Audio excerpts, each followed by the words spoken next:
Namaskar, I'm Sahil and you are watching Discover Rajasthan. Know your beautiful Rajasthan and Rajasthani culture and secure your government job with me.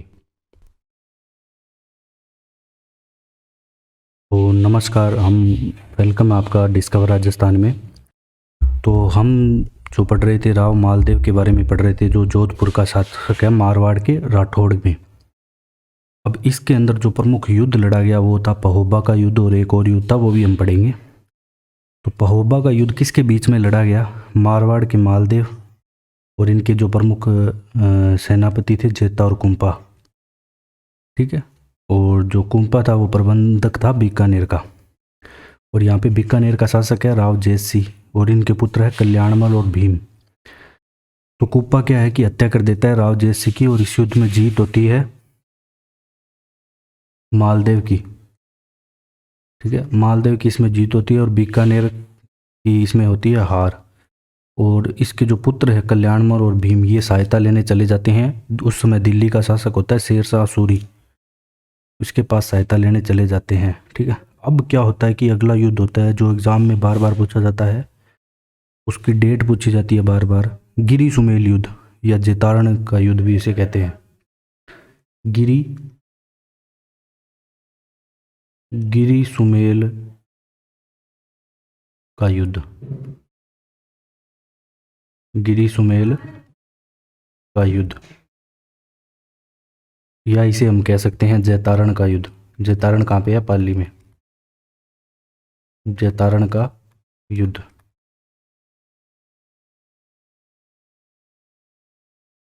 ठीक है। और ये जो इसकी युद्ध की डेट है वो है 5 जनवरी 1544। अब हम देखते हैं कि ये कैसे कैसे होता है और किसके बीच में होता है। ये बहुत इंपॉर्टेंट युद्ध है।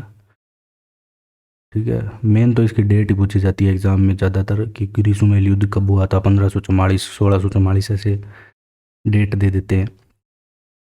यहाँ पे मारवाड़ का शासक होता है, मारवाड़ का शासक वही मालदेव, और इसके दो प्रमुख सेनापति हैं जो क्या हैं? सेनापति जेता व कुंपा दोनों।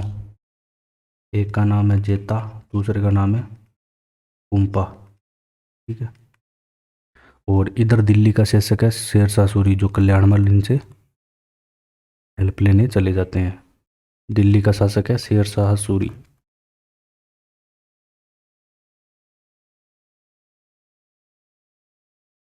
ठीक है। अब क्या होता है कि जब ये शेरशाह सूरी यहाँ पे करता है आक्रमण,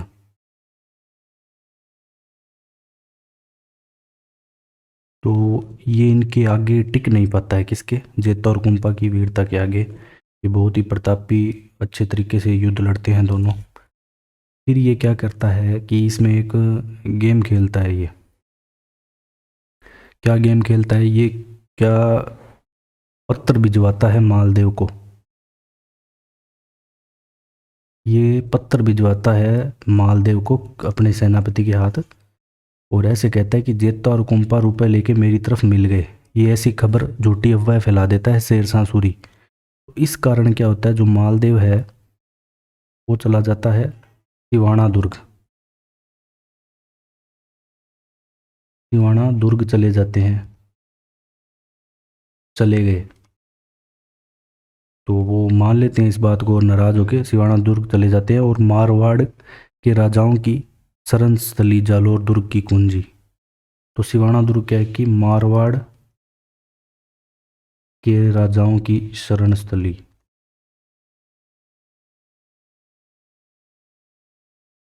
शरण स्थली। और जब हम पढ़ रहे थे जालोर के चौहान, तो हमने देखा था कि जो सिवाना दुर्ग है ये कुंजी है जालोर दुर्ग की, लेकिन शरण स्थली है मारवाड़ के राजाओं की। ये चले गए यहाँ पे, इसकी बातों में आके इन्होंने कहा कि ये बिक गए हैं जेतार गुम्पा, जो झूठी अफवाह फैलाई। बल्कि इस युद्ध में ये अंत समय तक लड़े और वीर गति को प्राप्त हुए। वीर गति, वीर गति को प्राप्त। और ये जो शेरशाह सूरी है ना, इस युद्ध के बारे में ऐसे कहता है कि ये बहुत ही मतलब हारते हारते बचा था ये। तो इस युद्ध के बारे में शेरशाह सूरी ने कहा कि मुट्ठी भर बाजरे के लिए,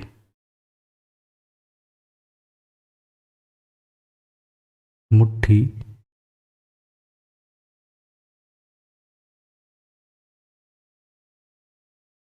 मुट्ठी भर बाजरे के लिए हिंदुस्तान हिंदुस्तान की बादशाहत खो देता। ये शेरशाह सूरी ने कहा। इस युद्ध के लिए कहा, गिरी सुमेल युद्ध के लिए। तो ये इंपॉर्टेंट है, किस युद्ध के लिए कहा, गिरी सुमेल युद्ध के लिए शेरशाह सूरी ने कहा कि मुट्ठी भर बाजरे के लिए मैं हिंदुस्तान की बादशाहत खो देता। तो ये छल कपट से युद्ध शेरशाह सूरी द्वारा गिरी सुमेल युद्ध जीता गया था। ठीक है, इसमें जीत होती है शेरशाह सूरी की। और 1545 में शेरशाह सूरी कलिंजर के कीरत सिंह के साथ युद्ध में मारा गया था। ठीक है, ये हमको याद नहीं रखना है अपने को। तो एक तो ये बात याद रखनी है कि किसने कहा था।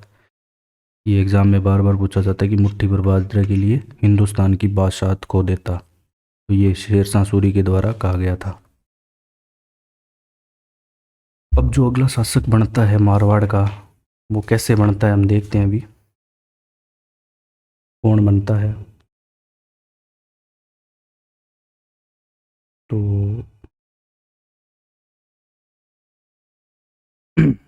वैसे तो इसके जो शासक बनता है वो बनता है से चंद्रसेन। ठीक है, लेकिन उससे हम देखते हैं कि कैसे बनता है वो।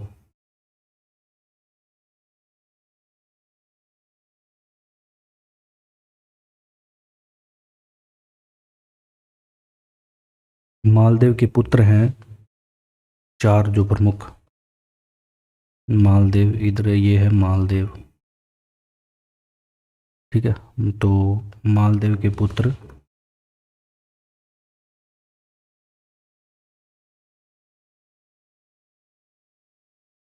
एक सेकेंड, पेन का कलर चेंज कर रहा हूँ मैं। तो मालदेव का पुत्र है, एक है राम,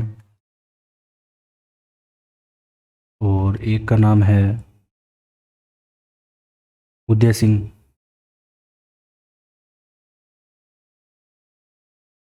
एक का नाम है चंद्रसेन,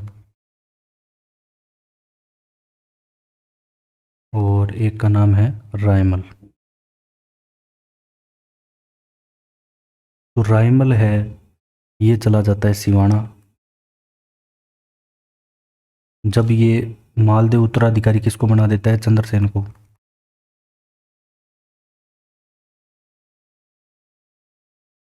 ठीक है, और चंद्रसेन क्या है कि आक्रमण कर देता है।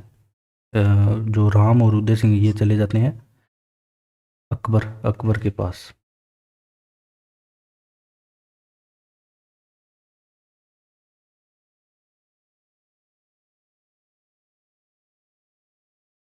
ठीक है, ये चले जाते हैं अकबर के पास, और जो उदय सिंह है वो फलौदी चला जाता है। और ये दोनों क्या है कि मिलके विरोध करते हैं चंद्रसेन का, उदय सिंह, और इसलिए ये चंद्रसेन पे आक्रमण करवाता है। तब ये भाग जाते हैं यहाँ से। ठीक है, तो इनके अपने भाइयों का विरोध का सामना करना पड़ा था राव चंद्रसेन को, लेकिन इनके विद्रोह को दबा दिया गया।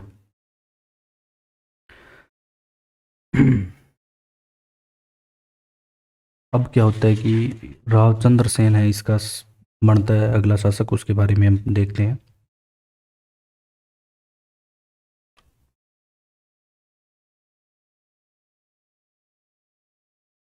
तो अगला शासक है राव चंद्रसेन।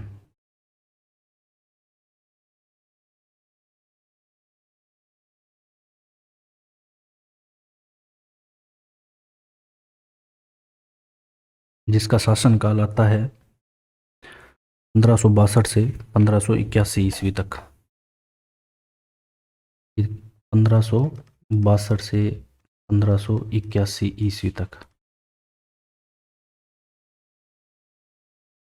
और एक ख़ास बात यह है कि इसके उपनाम हैं 2-3, वो याद रखने ज़रूरी है, एग्ज़ाम में पूछे जाते हैं और बार बार आते हैं, ऐसा नहीं कि एक बार। प्रीवियस ईयर में बहुत बार पूछे जा चुके हैं। तो इसे मारवाड़ का, एक तो मारवाड़ का प्रताप कहते हैं, महाराणा प्रताप के समान, और प्रताप का अग्रगामी, प्रताप का अग्रगामी कहते हैं। तीसरा, प्रताप का पथ प्रदर्शक, प्रताप का पथ प्रदर्शक। चौथा, भोला बिसरा राजा, भोला बिसरा राजा। तो ये चारों एग्जाम में आ चुके हैं कि कौन से किसे कहते हैं, तो रावचंद्र सेन इसका सही उत्तर रहेगा। अब क्या है कि मैंने आपको बताया था कि ये इसके दोनों भाई करते हैं इसका विरोध, तो इसके भाई शाही सेना लेके चले जाते हैं अकबर के पास। 1564 में क्या है कि राम भाई सहायता लेकर अकबर की शरण में चला गया। हुसैन कुली खां के नेतृत्व में एक सेना भेजकर जोधपुर का अधिकार कर लिया गया 1564 में। तो 1564 ईस्वी में, ठीक है, ऐसे लिख लो फ्लो चार्ट में, ज़्यादा समझ आएगा। तो मैं हटा देता हूँ एक बार। यहाँ पे है दिल्ली का शासक अकबर, ठीक है। ये भेजता है 1564 में हुसैन कुली खां को। तो 1564 ईस्वी में हुसैन ये अधीनता स्वीकार कराने भेजता है। इसका मेन तो उद्देश्य ये होता है, हुसैन कुली खां, ठीक है। तो ये कर देता है कहाँ पे, मारवाड़ पर आक्रमण।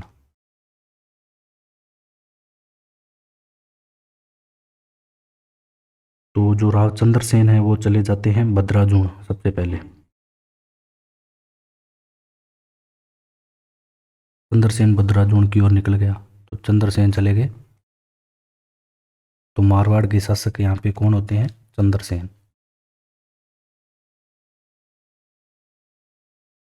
तो ये चले गए बद्राजूण।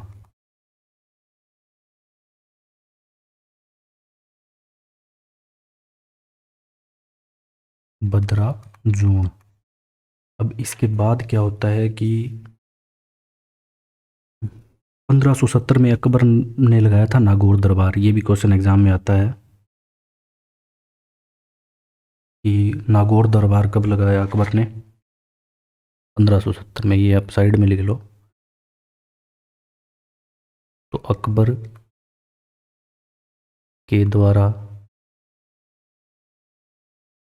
जो नागौर दरबार है, नागौर दरबार लगाया गया कब, 1570 में। ये डेट याद रखनी है, 1570 बस, सन। ये सन आपको याद रहना चाहिए। अब 1570 में जब चंद्रसेन भी जोधपुर की प्राप्ति आशानगर से नागौर पहुंचा चंद्रसेन, मगर अकबर उसके भाइयों राम और उदय सिंह की ओर जवाब देकर उसे नागौर छोड़ दिया। चंद्रसेन ने बद्राजूण और सिवाना में रहकर मुगल सेना का सामना किया था, ठीक है। बद्राजूण से नागौर दरबार भी गया था।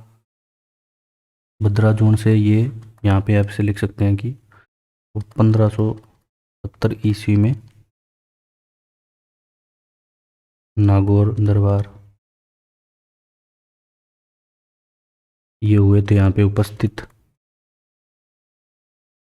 और सबसे खास बात, अधीनता स्वीकार नहीं की अकबर की, अधीनता स्वीकार नहीं की, ठीक है। अब इसके बाद क्या होता है, इसके बाद ये सिवाना में रहकर सामना करते हैं, फिर पहाड़ों में भटकते हुए 11 जनवरी 15 को, तो 81 को तो इनका देहांत हो ही जाता है। लेकिन उससे पहले एक और इन्हें सामना करना पड़ता है 1574 में। जलाल खान, अकबर फिर भेजता है जलाल खान को 1574 ईस्वी में। तो 1574 ईस्वी में जो जलाल खान है, जलाल खां, ये बद्राजूण आक्रमण करता है गुलाम बनाने के लिए, या इसको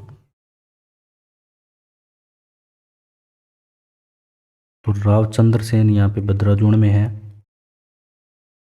ये चले जाते हैं सिवाना। ठीक है, सिवाना दुर्ग मैंने बताया था मारवाड़ के राजाओं की रणस्थली, चले गए। और फिर क्या है कि आगे ये चले जाते हैं सारण की पहाड़ियाँ, जो कि सोजत में है। यहाँ से ये चले गए और आक्रमण हुए तो सारण की पहाड़ियाँ।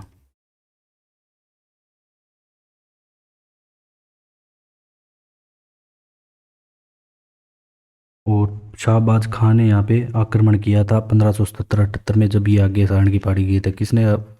शाहबाज खां, 1570-78 में। ठीक है, ये इतना इम्पोर्टेंट नहीं है, बस ये याद रखना कि सबसे पहले जब आक्रमण हुआ तो वो जोधपुर से गए थे बद्राजूण, ये याद रखना। एक तो बद्राजूण गए और बद्राजूण से सिवाना गए। ठीक है, और ये शाहबाज के बाद यहाँ पे एक और होता है राय सिंह, ये दोनों मिलके आक्रमण करते हैं इसको। और ये जो राय सिंह है ना, ये बीकानेर के राजा कल्याणमल का पुत्र है। राय सिंह कौन है? कल्याणमल का पुत्र, जो है बीकानेर के राजा।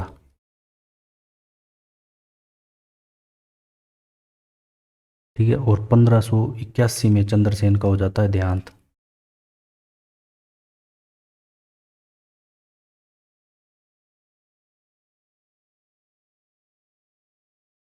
ठीक है, अब इसके बाद जो हम पढ़ेंगे वो है मोटा राजा उदय सिंह।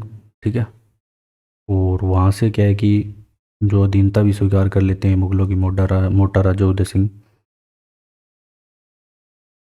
इसके बाद जो शासक आता है वो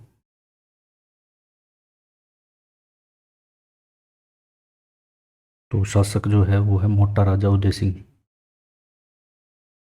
मोटा राजा उदय सिंह है। और इसका जो शासनकाल है वो रहता है 1583 से 1595 तक। कब? 1583 से 1595 ईस्वी तक। अब एक खास बात क्या होती है कि अकबर ने मोटा राजा की उपाधि अकबर के द्वारा दी गई। जो ये मोटा राजा है, तो ये आपको पता होना चाहिए कि मोटा राजा की उपाधि अकबर के द्वारा दी गई। ठीक है, एक तो ये आपको बात पता होनी चाहिए।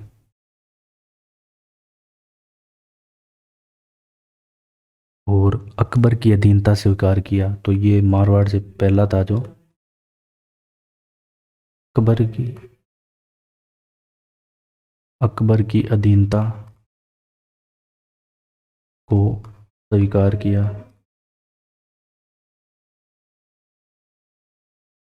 और जो मेन बात आती है याद रखने वाली, मुगलों से वैवाहिक संबंध स्थापित किए। मुगलों से वैवाहिक वैवाहिक संबंध स्थापित किए।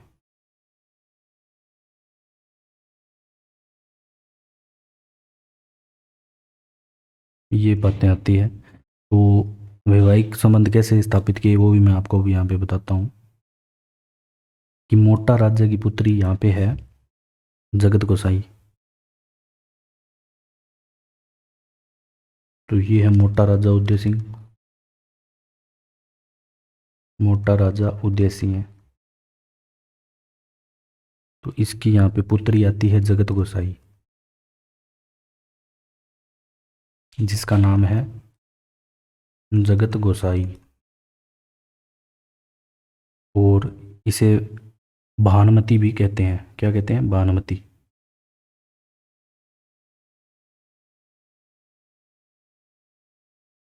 और इन्हें जोधाबाई भी कहा जाता था। ठीक है, जोधपुर की राजकुमारी होने के कारण इन्हें जोधाबाई कहा जाता था। ये भानुमति भी इनका अन्य नाम था। और जो अकबर का बेटा था जहांगीर,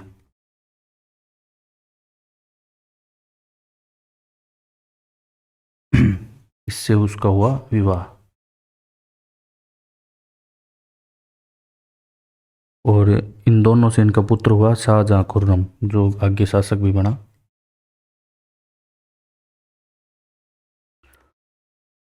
खुर्रम, जो कहते हैं शाहजहां।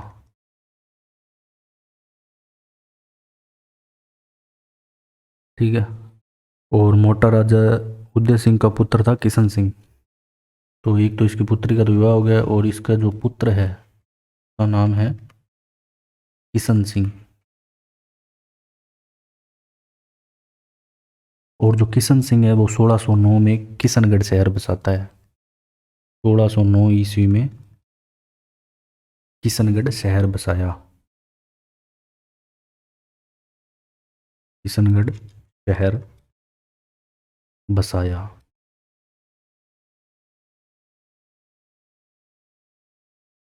अब इसके आगे भी शासक आते हैं। उससे पहले इसके समय ऐसे कोई ना तो कोई युद्ध हुआ, ना कोई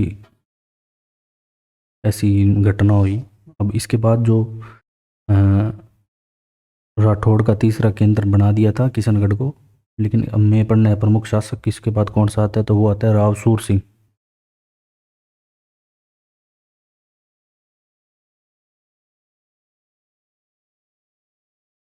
तो अगला शासक कौन सा आता है? राव सूर सिंह।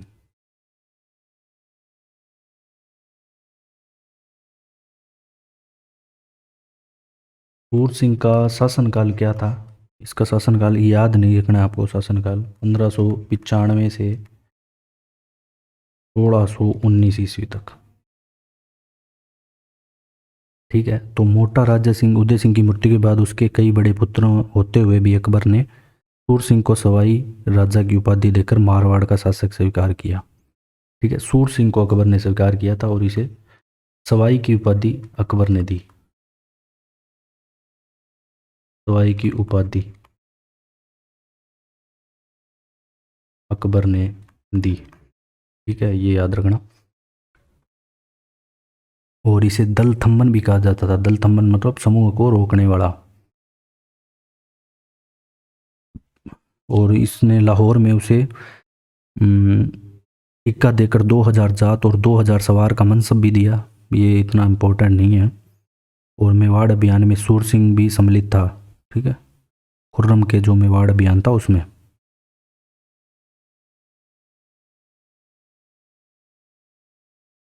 और जोधपुर में सूर सागर तालाब बनवाया इसने, ये याद रखना।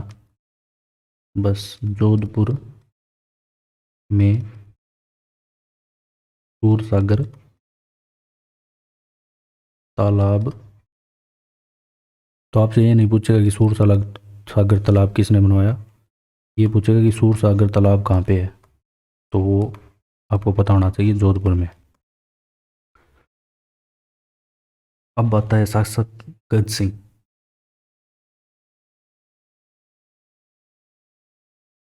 तो अगला शासक आता है राव गज सिंह।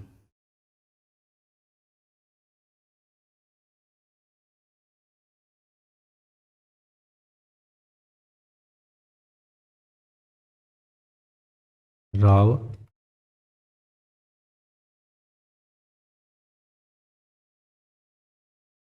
गज सिंह। इसका शासनकाल माना जाता है 1619 ईस्वी से 1638। ठीक है। और सबसे पहली बात की कि इसे उपाधि दी गई थी दल थम्मन की। किसने दी? जहांगीर ने।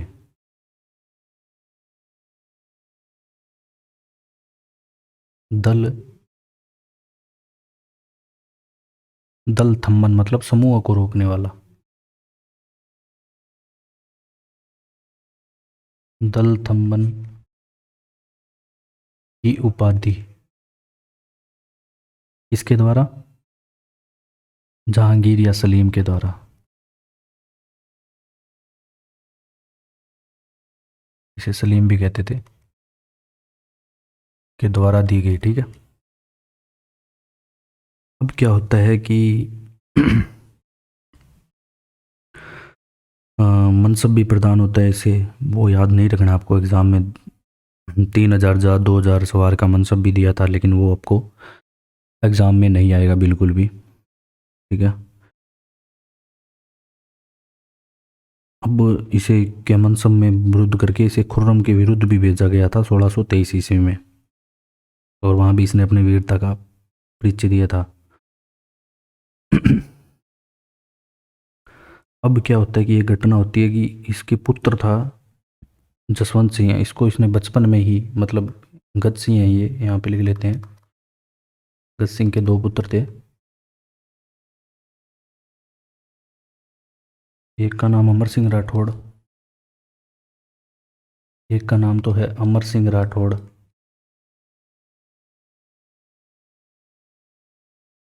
दूसरे का नाम आता है जसवंत सिंह।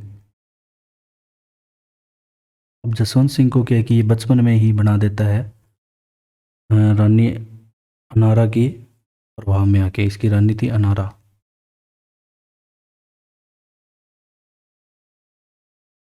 इसको बना देता है उत्तराधिकारी बचपन में ही। ठीक है।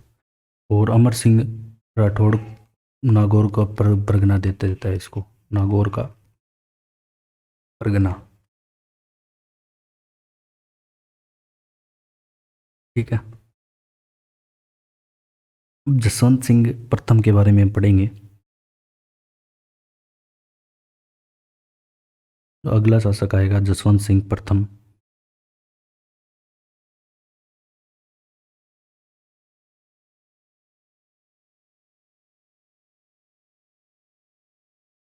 तो अमर सिंह जसवंत सिंह के बारे में पढ़ने से पहले हम जो अमर सिंह के बारे में पढ़ रहे थे वो थोड़ा सा उनके बारे में और पढ़ लेते हैं।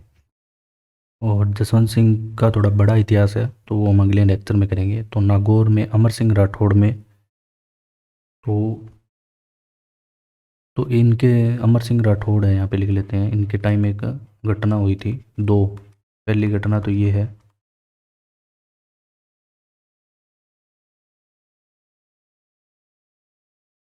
यहाँ शाहजहाँ का सेनापति था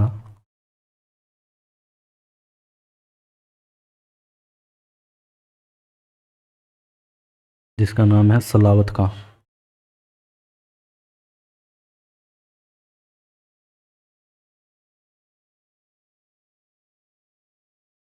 तो इसको बुलाया गया।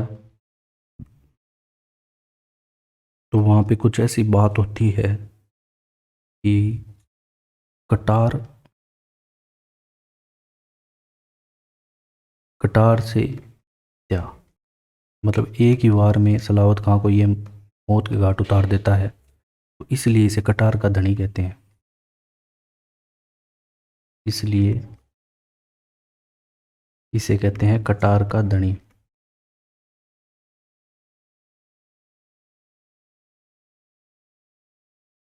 ठीक है।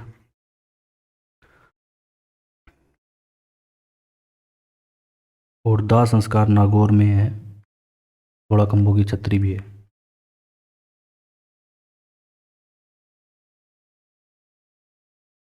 थोड़ा खंभों की छतरी अमर सिंह राठौड़ की।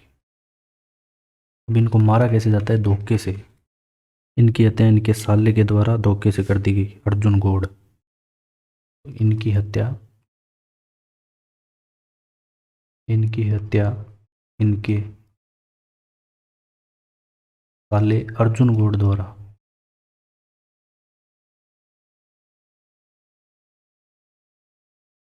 धोखे से की गई।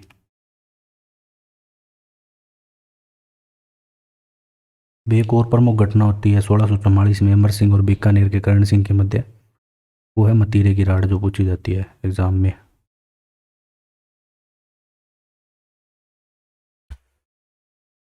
तो 1644 ईस्वी में ये घटना होती है। एक तो इसका सन पूछा जाता है मतीरे की राड़, ठीक है। अब ऐसे हम मान सकते हैं कि सीमा विवाद है ये एक प्रकार का, छोटी झड़प, सीमा विवाद मान सकते हैं इसे। वैसे बड़ा कोई ऐसे युद्ध नहीं था। ऐसा हुआ कि जैसे ये है नागौर की सीमा, तो यहाँ से बेल निकली, ठीक है, ये बेल है,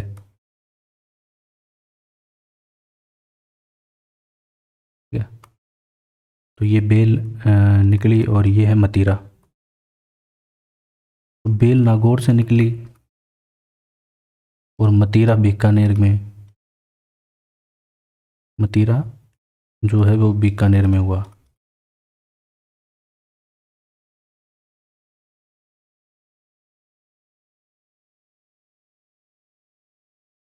अब क्या होता है कि अब ऐसे नहीं कि डायरेक्ट इनके बीच में लड़ाई होगी। जैसे कोई खेत के किसान थे तो उन्होंने अपने राजा को बताया कि ये बात हो गई, वो कह रहा है कि मतीरा मेरा है, बेल यहाँ पे उगी थी। लेकिन इधर से ये भी कहता है कि मतीरा ऐसे कैसे, मतीरा इधर उगा है तो मतीरे पे अधिकार हमारा होगा। तो अब नागौर का होता है अमर सिंह राठौड़, इन दोनों के बीच में होती है मतीरे की राड़, ठीक है। तो ये छोटी मोटी झड़प होती है जिसमें जीत होती है वो बीकानेर के करण सिंह की होती है, इनकी होती है यहाँ पे जीत, और इधर है अमर सिंह राठौड़ की हार।